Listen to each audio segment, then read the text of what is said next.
Alors, c'est ici la fameuse baie des dinosaures? demanda Théo en s'avançant vers le bord de la falaise. Je parie que je vais trouver plein d'ossements. Pour sûr que c'est bourré de fossiles. Va donc y jeter un coup d'œil, lui répondit grand-père, un sourire malicieux aux lèvres. Attention les dinos! Lança Théo, qui ne tenait plus en place. J'arrive! À tout à l'heure, papy! Le jeune garçon dévala le chemin qui descendait du vieux phare au rivage. Il courut à travers les rochers jusqu'à la plage qui s'étendait au pied de la falaise, tapissée de boue noire. C'était le terrain idéal pour faire des découvertes sensationnelles. Il avança pas à pas, examinant chaque pierre recouverte de boue. Il s'accroupit pour en ramasser.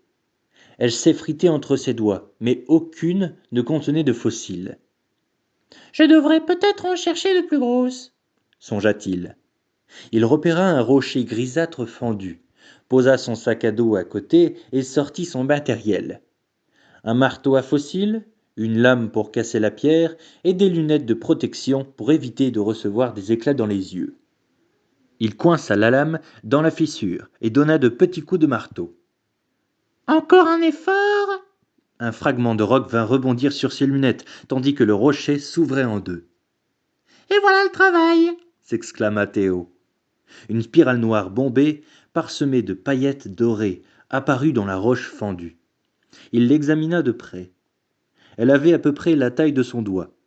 Mais lorsqu'il essaya de l'extraire, il s'aperçut qu'elle était coincée. Le fossilomètre va me dire de quoi il s'agit. Il fouilla dans son sac et en tira son gadget favori, un mini-ordinateur portable. Il enleva le cache et l'écran s'alluma.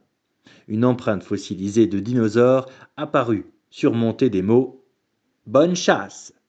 Un curseur clignotait au bas de l'écran. Théo tapa « Coquillage fossile » sur le clavier. Il regarda de nouveau sa trouvaille, puis entra sa description. Corde enroulée. Il appuya sur le bouton « Résultat » et attendit que l'image s'affiche. En moins d'une seconde, une copie exacte de son fossile apparut à l'écran, accompagnée d'un commentaire. Ammonite, Lut Théo. coquillage fossile d'une créature préhistorique des mers, fréquente dans les roches de l'époque des dinosaures. Peut contenir de la pyrite, minerai qui ressemble à de l'or. Théo remit le cache sur l'écran. Bon, Dit-il à l'ammonite. peu importe que tu ne sois ni rare ni en or. Tu viens de l'époque des dinosaures, et je suis le premier à te voir depuis des millénaires.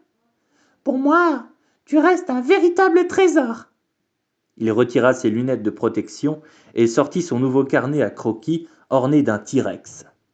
Il dessina soigneusement son premier trophée de la baie des dinosaures, ajoutant à la coquille quelques tentacules et un gros œil rond. Soudain, une voix cria tout près de lui. « Bouh !»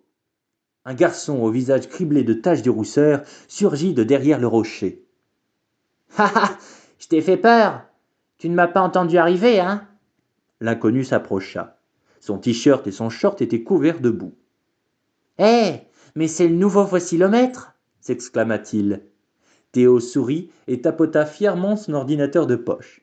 « Il a toutes les options et les derniers logiciels. » Le garçon se passa la main dans sa tignasse rousse bouclée. « Moi, c'est Quentin Lecam. J'apprends à pister les animaux parce que, quand je serai grand, je veux être reporter à la télé. Et toi, tu t'appelles comment ? » ?»« Théo Girard, et je veux devenir un grand savant. »« Tu es nouveau dans le coin, non ?» Théo hocha la tête. « Je viens juste d'arriver. Regarde, j'ai déjà trouvé une ammonite. »« Pfff, les ammonites, il y en a partout sur cette plage, » déclara Quentin en faisant la moue. « Je voudrais tomber sur un os de dinosaure, » reprit Théo, enthousiaste. « Les dinosaures, c'est vraiment génial. » Quentin jeta un coup d'œil sur la couverture du carnet et lâcha un petit rire. « C'est les T-Rex les meilleurs. Des fois, je fais semblant de suivre leurs traces, » dit-il en portant les jumelles à ses yeux. Il se tourna vers Théo et le soleil se réfléchit dans ses jumelles. Il dit l'air mystérieux. « Tu veux connaître un des secrets de la baie des dinosaures ? Tu promets d'en parler à personne? Juré! Alors suis-moi. Il faut qu'on fasse vite. Lança Quentin en courant vers la falaise. Pourquoi doit-on se dépêcher? Demanda Théo en le talonnant. Le chemin qui mène là-bas est submergé à marée haute, répondit Quentin. Si on traîne, on sera pris au piège. Les deux garçons s'arrêtèrent en haut du sentier pour admirer la vue. Ils virent au loin le grand-père de Théo, qui pêchait tranquillement. C'est ma maison là-bas, dit Théo en montrant la grande tour blanche qui surmontait la falaise. Tu habites le phare du capitaine? Fit Quentin, surpris. C'est mon grand-père le capitaine. On est venu ici avec mon père parce qu'il veut ouvrir un musée des dinosaures. Super idée. Quentin se retourna vers un gros tas de rochers recouverts de mousse. Maintenant, on doit monter là-dessus. Pas de problème, j'adore l'escalade, s'exclama Théo. Essoufflés, ils grimpèrent tous deux en silence. Arrivé au sommet, Théo demanda à son nouvel ami. Alors, il est où ton grand secret? Juste derrière toi. Théo pivota sur ses talons. L'énorme bloc de pierre sur lequel il se tenait dissimulait l'entrée d'une grotte. C'est pour ça qu'on ne la voyait pas d'en bas. Incroyable! Une grotte secrète! Murmura le garçon, stupéfait. C'est une grotte de contrebandier, expliqua Quentin. Mais ça fait au moins un siècle qu'elle n'est plus utilisée. Théo s'avança dans l'obscurité de la caverne et sortit sa lampe de poche. C'est ici qu'ils cachaient leur butin, reprit Quentin. Tu vois, il y a encore les traces noires laissées par leurs flambeaux. Théo éclaira les murs clairs, marqués de traînées de suie. Quentin alla toquer sur la paroi du fond. La roche est solide, on ne peut pas aller plus loin, soupira-t-il. Mais si, regarde, s'exclama Théo, tout excité. Dans le faisceau de sa lampe, il venait de surprendre une araignée qui disparut dans une brèche au pied du mur. L'ouverture, qui avait la forme d'un triangle, assez large à la base, ne dépassait pas un demi-mètre de hauteur. Comment j'ai pu louper ça? Lâcha Quentin, éberlué. Je suis venu ici des dizaines de fois. Je suis sûr qu'on peut s'y glisser, dit Théo. Il se mit à quatre pattes et poussa son sac devant lui. Bon, moi, j'y vais. Il se faufila dans le trou, balayant le boyau de sa lampe torche, et se mit à ramper. Hé, attends-moi, cria Quentin. Au bout de quelques mètres, ils débouchèrent dans une deuxième chambre de la caverne. Il y faisait beaucoup plus froid et très sombre. Théo éclaira le sol et les murs avec sa lampe. Plus aucune trace de suie laissée par les contrebandiers. On doit être les premiers à mettre les pieds ici depuis des siècles, murmura Quentin. Tu rigoles? Des milliers d'années plutôt, dit Théo. Ou même peut-être des millions, renchérit Quentin. Mais qu'est-ce que c'est que ça? Souffla Théo. Sa lampe venait de révéler une image étrange en forme de trèfle, gravée dans le sol de la grotte. Il s'accroupit et suivit le contour des doigts. Ça ressemblait drôlement à l'empreinte de dinosaure de son fossilomètre. « Je crois qu'on tient un fossile !» annonça-t-il, parcouru d'un frisson d'excitation. Il sortit son mini-ordinateur et le mit en marche. L'image s'afficha sur l'écran phosphorescent. « J'avais raison !» s'écria-t-il. « C'est bien une empreinte de dino fossilisé !»« Waouh !» s'exclama Quentin, dont les yeux faisaient le va-et-vient entre l'écran et la trace. « C'est super rare d'en trouver !» Théo déplaça le faisceau lumineux et ils virent une forme semblable un peu plus loin. « Regarde, une autre, et encore une autre. Il y en a 5 en tout. Elle s'arrête juste avant le mur. » Théo n'en croyait pas ses yeux. Le jour de son arrivée dans la baie des dinosaures, il avait déjà découvert une série d'empreintes fossiles. Il plaça avec précaution son pied gauche dans la première. « Ce dino faisait la même pointure que moi !» rigola-t-il. Il posa son pied droit dans l'empreinte suivante et sourit à Quentin, qui lui emboîtait le pas. « Tu te rends compte? On marche sur les traces d'un dinosaure. Pied gauche. » Soudain, un ray de lumière apparut dans la paroi qui leur faisait face. « Pied droit. » continua Théo. La fissure s'élargit. La lumière devint plus brillante. Quand Théo mit son pied gauche dans la dernière empreinte, le mur s'ouvrit en deux. Le garçon se protégea les yeux de la luminosité, et lorsqu'il reposa le pied, il sentit que le sol était mou et humide comme une éponge. Il écarta prudemment les doigts. Il ne se trouvait plus dans la caverne sombre. Il se tenait dans un abri sous roche ensoleillée, le dos à une paroi rocheuse. Les empreintes étaient toujours là, mais elles n'étaient plus fossilisées. Elles étaient toutes fraîches. À cet instant, Quentin apparut à son côté, comme s'il avait traversé le mur de pierre. « Où est-on » demanda-t-il bouche bée. « Aucune idée » répondit Théo en contemplant le mystérieux paysage. Il sortit de l'abri et ses semelles s'enfoncèrent un peu dans la boue. La végétation touffue l'empêchait de voir à 10 mètres.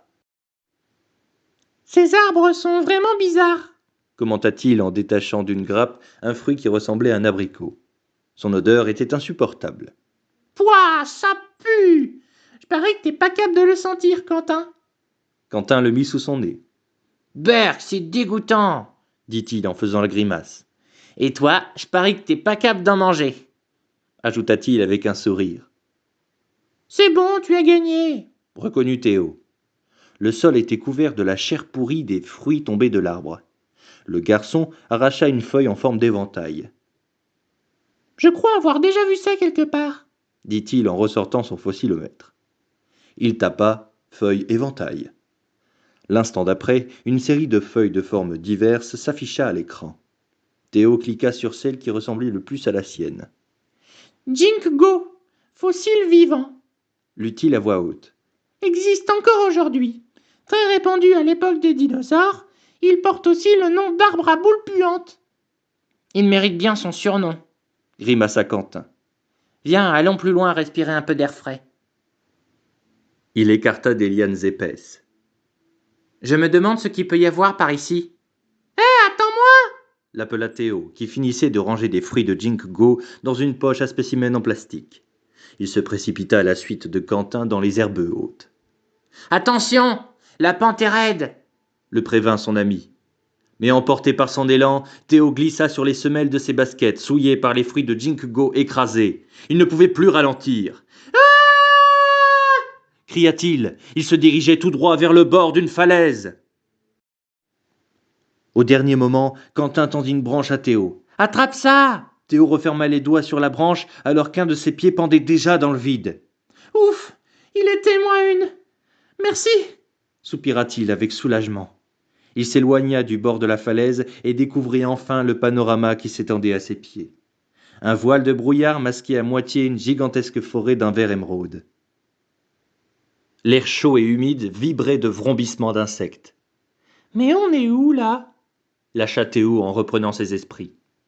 Il venait d'apercevoir parmi les arbres un lagon d'un bleu profond et une immensité d'eau derrière. « On est toujours dans la baie des dinosaures ?»« Impossible, » répliqua Quentin, qui scrutait l'horizon à travers ses jumelles. « Ce qu'on voit ici, c'est un véritable océan. » Ya Ya Ya Le cri rauque venant du ciel les fit se retourner à temps. Un oiseau écarlate de la taille d'un petit avion leur fonçait dessus. « Baisse-toi » cria Théo à Quentin. Ils se jetèrent à plat ventre pour éviter les griffes de la bête. Au bout d'un moment, Quentin se releva et suivit son vol à la jumelle. Il plane au-dessus de la jungle et il se pose sur un arbre au bord du lagon. « Waouh, il est vraiment énorme. Regarde » dit-il en passant les jumelles à Théo. Celui-ci les régla à sa vue. Il fut sidéré par le spectacle. Incrédule, il secoua la tête. « Qu'est-ce que tu as vu » demanda Quentin. « Je vois deux rhinocéros » répondit Théo, la voix tremblant d'émotion. « Sauf qu'ils ont 3 cornes au lieu d'une, ce qui veut dire que ce ne sont pas des rhinos. »« Mais des tricératops » enchaîna Quentin, excité. « Fais-moi voir » Théo lui rendit les jumelles. « Tu as raison. Donc ce monstre volant n'est pas un oiseau, c'est un ptérodactyle. » Les deux garçons se regardèrent avec des yeux tout ronds. « Des dinosaures !» s'exclamèrent-ils ensemble en levant les poings dans un geste de triomphe. « Attends, comment c'est possible ?» bégaya Quentin. « Je n'en sais rien, mais il faut aller voir ça de plus près, » déclara Théo. « Par là, » dit Quentin. « Il y a un chemin qui descend tout droit dans la jungle. Ils dévalèrent la pente à moitié en glissant, à moitié en courant, jusqu'à ce que leurs pieds s'enfoncent dans le sol gorgé d'eau. De gigantesques conifères se dressaient de tous les côtés. Des fougères géantes leur frôlaient la joue. D'énormes champignons criblés de points jaunes et violets attirèrent l'attention de Théo. Ils poussaient sur une souche monumentale. « C'est incroyable !» souffla le garçon. À ce moment, des fougères se mirent à s'agiter derrière la souche. Quack. Théo se figea. « Tu as entendu ça ?»« Quoi ?» demanda Quentin en s'arrêtant. Les fougères remuèrent de nouveau. Quack. Là !» chuchota Théo. « Derrière le tronc !» Ils s'accroupirent sous un champignon géant, puis risquèrent un coup d'œil. Ils découvrirent alors une créature au crâne plat couverte d'écailles marron. Elle se tenait sur deux solides pattes arrière, les yeux rivés sur le feuillage d'un arbre. « Un petit dino !» murmura Théo. Les deux garçons regardèrent en silence le dinosaure prendre le conifère entre ses griffes.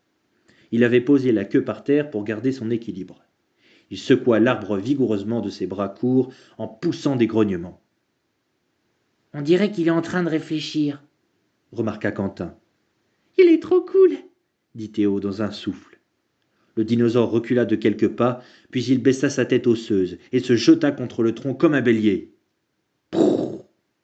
Le sommet aplati de son crâne vint heurter le tronc avec violence, et l'arbre trembla de toutes ses branches. « Il est super fort !» commenta Quentin. « Tu penses qu'il est dangereux ?»« Je vais vérifier sur le fossilomètre. » Quentin prit le mini-ordinateur dans le sac de Théo et tapa des mots-clés. Crâne aplati, coup de tête. Wananosaure, déchiffra-t-il sur l'écran. Herbivore. Ça veut dire qu'il ne mange que des plantes, expliqua Théo. Je préfère ça. Utilise son crâne dur pour se défendre des prédateurs. Le petit dino se jeta de nouveau la tête la première contre le tronc. Il est trop bête, il croit que l'arbre est un prédateur, rigola Quentin en se levant. Au son du rire de Quentin, le dinosaure pencha la tête et émit un grognement plaintif. Il regarda les deux garçons l'air triste. « On dirait que tu lui as fait de la peine, » dit Théo en se mettant debout à son tour. « Désolé, Wana, je ne voulais pas te vexer, » fit Quentin. Le wananosaure cligna des yeux, puis recula de quelques pas. Il se dandinait d'une patte sur l'autre en fixant l'arbre. « Il fait chauffer le moteur, » dit Théo amusé. « Allez, Wana, vas-y !» Les deux garçons agitaient les bras, encourageant le dinosaure. Celui-ci baissa la tête et chargea à pleine vitesse. Prrr. L'arbre fut secoué violemment par le choc. Une pomme de pin vint s'écraser à son pied. Le wananosaure s'empressa de l'avaler et poussa un soupir de satisfaction. Il secoua la queue et détala sur ses pattes arrière. « Suivons-le » proposa Quentin, enthousiaste. « Attends 2 secondes » Avec sa lame, Théo dessina un gros W sur la souche aux champignons. « Comme ça, on se souviendra où on a rencontré Wana. Il est parti dans quelle direction ?» demanda-t-il en enjambant le tronc renversé. Quentin montra du doigt des fougères piétinées. « Ne t'inquiète pas, on ne va pas le perdre. Il laisse des traces sur son passage. » Ils suivirent la piste jusqu'à une petite clairière, et c'est là qu'ils le trouvèrent, la gueule remplie de feuilles gluantes. Il se tourna vers eux et abaissa la tête de manière menaçante. « Oh oh, je crois bien qu'il veut nous foncer dessus, » lâcha Quentin. « N'aie pas peur, Wana, nous ne sommes pas des prédateurs, » dit Théo d'une voix douce. Il sortit un fruit de ginkgo de sa poche en plastique et le fit rouler jusqu'au wananosaure. Celui-ci renifla le cadeau d'un air soupçonneux. « Il ne peut pas manger un truc qui pue comme ça !» s'exclama Quentin en se bouchant le nez. Wana lui jeta un regard de dédain avant de planter ses dents dans le fruit à moitié pourri. Il l'engloutit avec des « couac, couac » de plaisir, tandis que des filets de jus lui coulaient le long des mâchoires. « Miam, miam !» fit Théo en le regardant lécher les dernières gouttes de ginkgo. Le petit dinosaure loucha avec gourmandise sur le sac de Théo, la queue frétillante. Tout d'un coup, il se figea. La jungle entière était soudain devenue silencieuse. Même les insectes avaient cessé de bourdonner. Le sol se mit à trembler. « Il y a quelque chose qui arrive, » murmura Théo. « Quelque chose de très, très gros. » La terre trembla de nouveau. Wana fonça se cacher derrière un arbre touffu. Brrr, brrr. Les secousses étaient de plus en plus fortes. Le petit dinosaure sortit craintivement la tête d'entre deux feuilles. Le martèlement des pas lourds et le craquement sinistre de branches cassées se rapprochaient. Le quelque chose avançait bel et bien dans leur direction.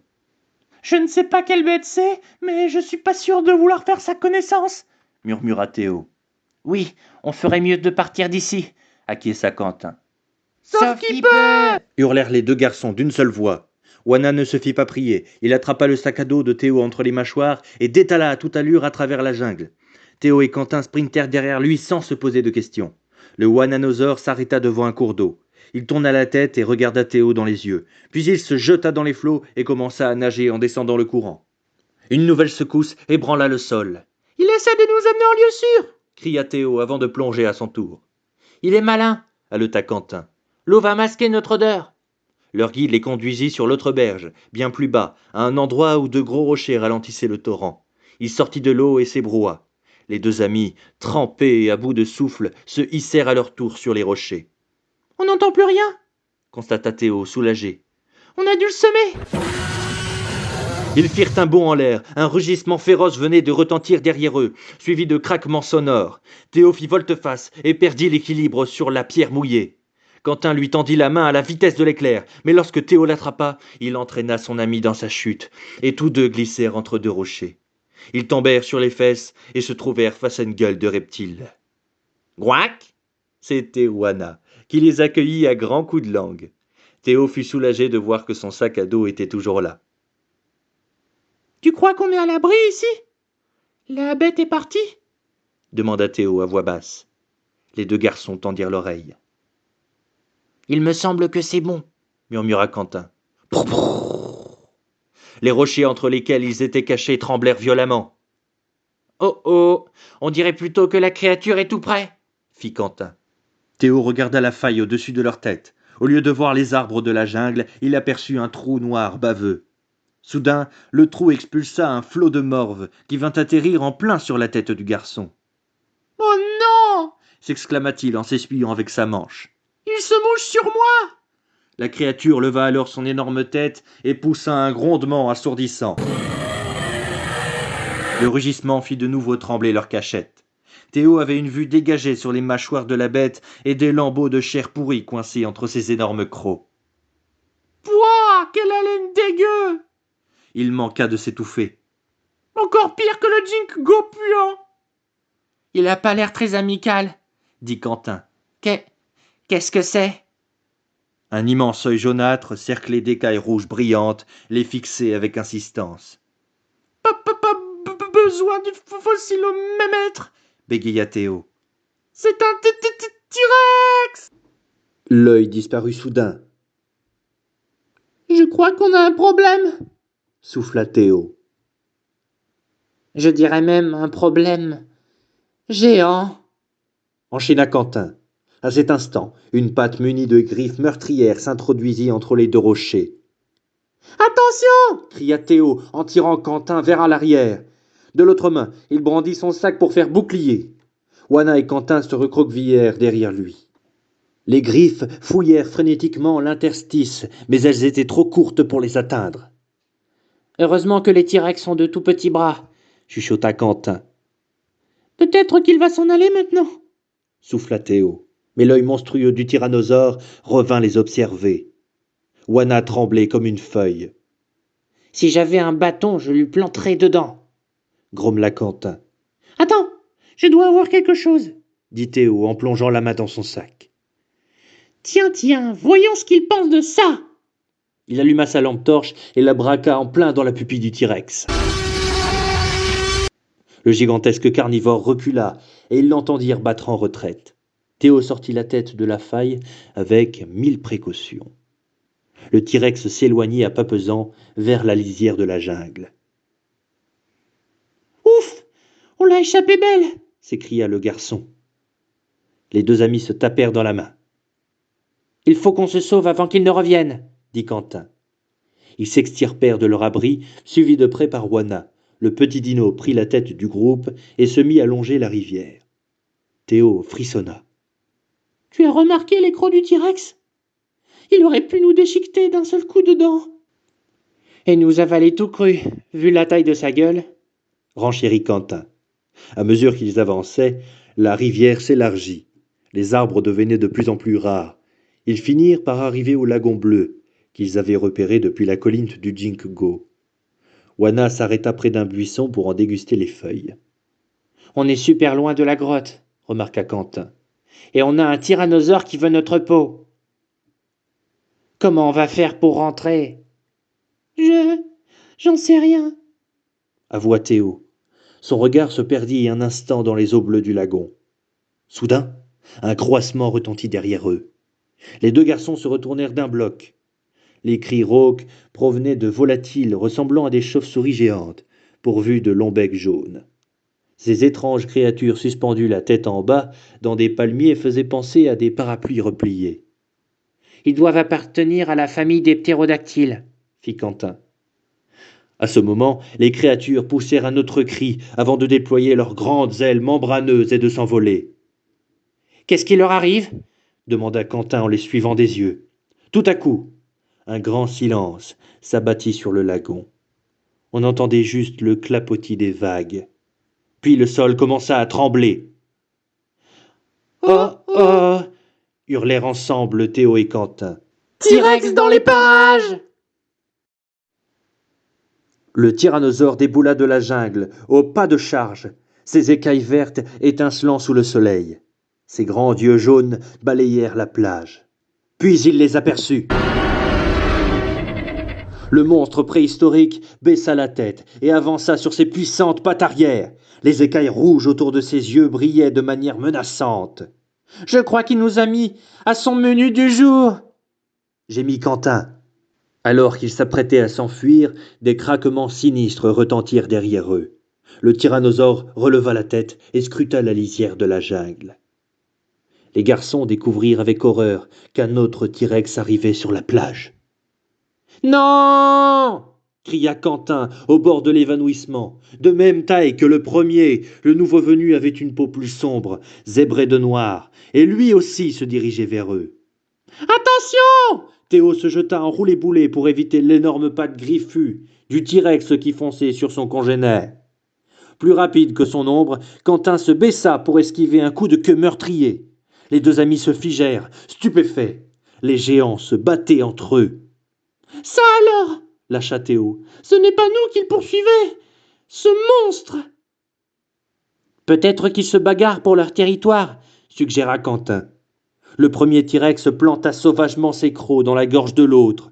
Celui-ci poussa un cri déchirant et essaya de se dégager.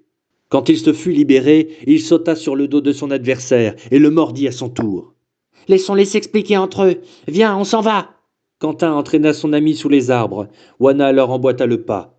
Les hurlements et les grondements effrayants de la bataille s'estompèrent au fur et à mesure que les fugitifs s'enfonçaient dans la jungle. Quand on n'entendit plus que le bruissement des arbres, Quentin s'assit sur une pierre et se prit la tête entre les mains. « On est perdu maintenant, pas vrai? Comment on va faire pour rentrer ?» Gouac, gouac, gouac. Les deux garçons se tournèrent vers Wana. Le petit dinosaure s'éloignait en se dandinant.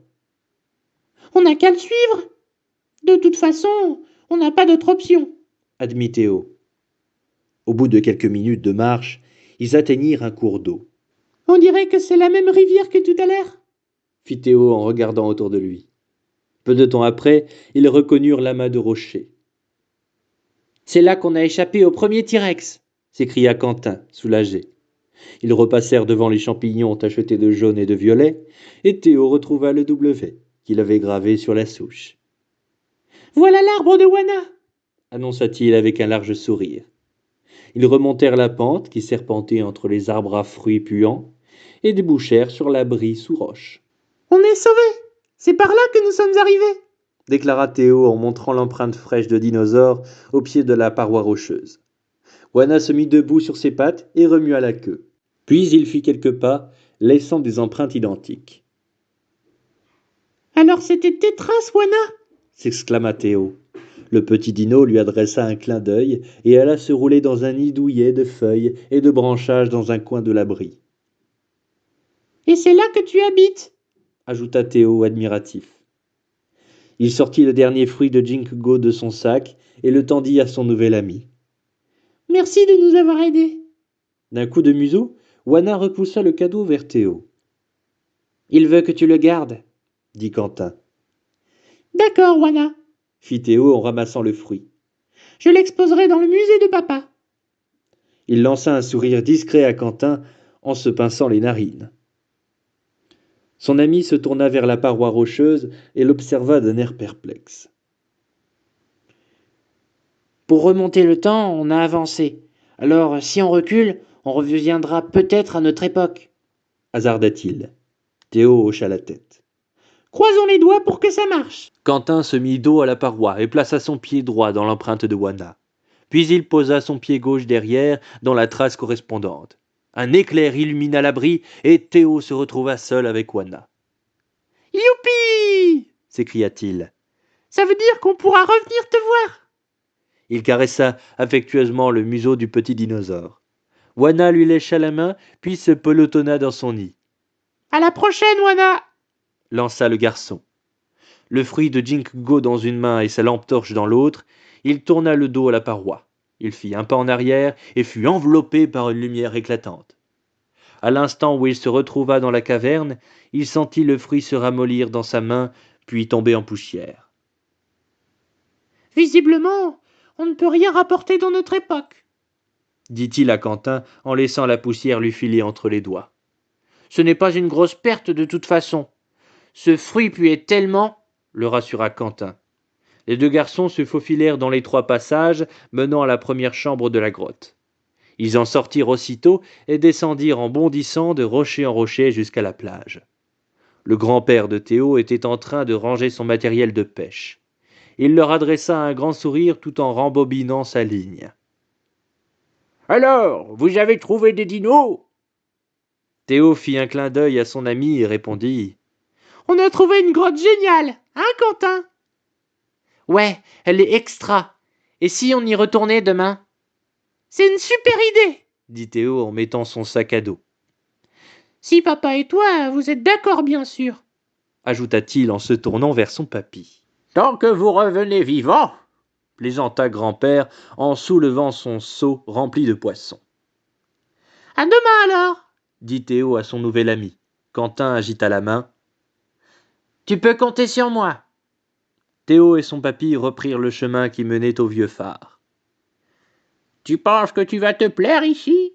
demanda le vieil homme. « Plus que tu ne crois !» répondit Théo, les yeux brillants d'excitation.